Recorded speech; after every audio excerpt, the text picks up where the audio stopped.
السلام علیکم. Welcome to Rumi and Iqbal circle. حلقہ رومی و اقبال میں خوش آمدید. آج کے اس سیشن کے لیے میں نے علامہ اقبال کی مشہور ایک نظم سے 2 اشعار منتخب کیے ہیں. نہایت ہی مقبول اشعار ہیں اور ان کا جو مفہوم ہے یا جو پیغام ان اشعار کے اندر ہے وہ اقبال کا جو فلسفہ خودی ہے اس کو بڑی خوبصورتی سے اجاگر کرتا ہے. تو میں یہ اشعار اردو میں پہلے پڑھوں گا، اس کا آسان اردو میں ترجمہ کروں گا اور اس کے بعد اس کا آسان انگلش میں ترجمہ کروں گا. I have selected just 2 verses from Allama Iqbal's very famous poem that describes basically his philosophy of falsafa, actually a philosophic kind of an opinion about khudi. What I'll do is I'll translate that first in simple Urdu, then simple English, and try to give the message that is contained in these 2 verses.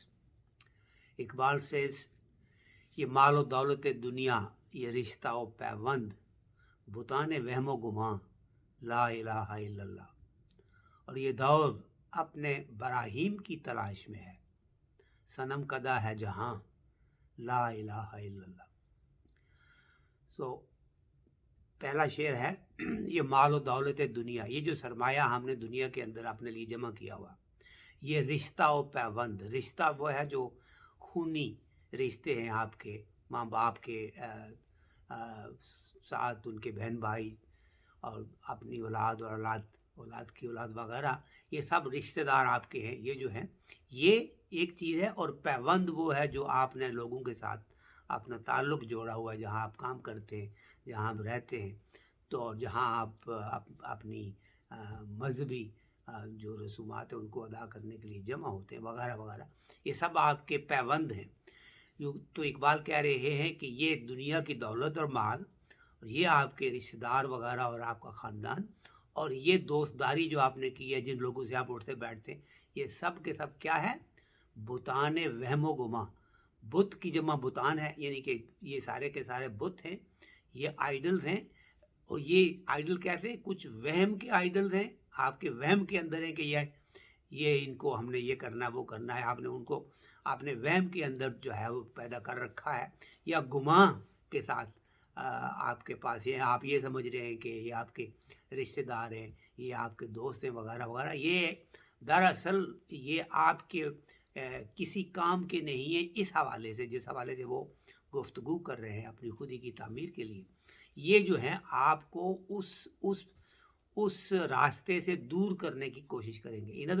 یعنی کہ دوسرے الفاظ میں آپ یہ کہہ سکتے ہیں، یہ چیزیں جو آپ کے رشتہ دار ہیں، آپ کے دوست وغیرہ ہیں، یہ سب کے سب ایسی چیزیں ہیں کہ جو بت کی طرح اپنی طرف آپ کو کھینچیں گی کہ ہماری طرف دھیان دو، ہماری طرف ہمارا خیال کرو، اور ہماری عزت کرو، ہماری تکریم کرو، ہمارے سامنے جھک جاؤ سو ٹو اسپیک، تاکہ ان کو خوش رکھو. حال وہ کہتا ہے کہ یہ سب کے سب جو ہیں یہ بت ہیں، یہ وہم و گمان کے بت ہیں. یہ سب یہ آپ کو جو ہے وہ اللہ کے راستے سے دور کریں گے. آپ کو چاہیے کہ آپ ہمیشہ یاد رکھیں لا الہ الا اللہ. اللہ کے سوا کسی اور کے سامنے جھکنا بھی نہیں اور کسی اور کی عبادت بھی نہیں کرنی. دوسرا مصرع بڑا خوبصورت ہے. دوسرا جو ہے وہ شعر ہے، وہ کہتا ہے یہ دور اپنے براہیم کی تلاش میں ہے.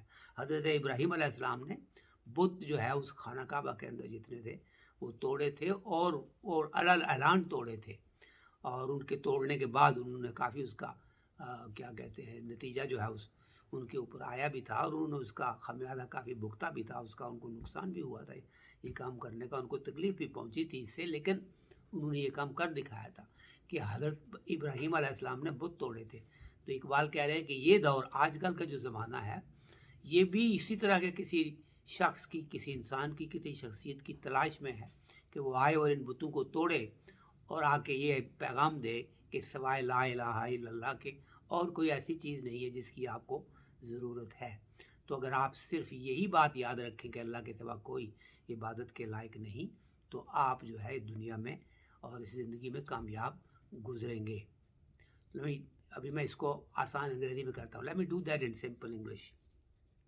Iqbal says, یہ مال و دولت دنیا, this worldly possessions that you have, the possessions plus the cash that you accumulate, مال و دولت دنیا, the worldly possessions that you have, یہ رشتہ و پیوند, and these relationships that you have, and the family that you have, all the blood relations that you have, and all the social relationships that you have, all of these are bhutan wahm o guma.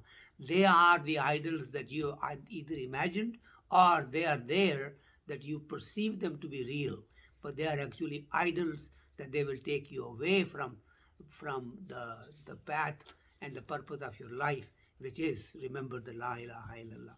There is no one worthy of worship except Allah. The second verse is, یہ دور اپنے براہیم کی تلاش میں ہے. This current time period is looking for an Abraham of this day.